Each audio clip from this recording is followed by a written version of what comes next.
Welcome to DelftStack. This is a simple tutorial on how to change your AnyDesk ID in your PC using a quick reset method. First, launch AnyDesk on your computer and check your current address shown on the screen.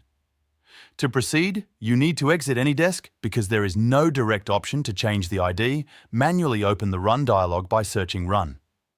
In the Windows search bar, type %app, data %, and press Enter. Locate the AnyDesk folder and open Service Config file.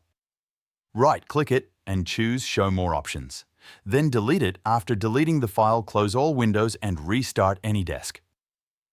Wait a few seconds until the application generates a new ID. Your AnyDesk address will now be changed automatically and you can verify it on the home screen. Additionally, make sure you close any background processes of AnyDesk. If the ID does not refresh, immediately repeat the same steps carefully. Sometimes Windows keeps cached data, so a full restart helps ensure changes apply correctly. This method is useful when you want to reset your remote access identity quickly. Overall, this is a safe and simple method for refreshing your AnyDesk ID without reinstalling the software. Thanks for watching.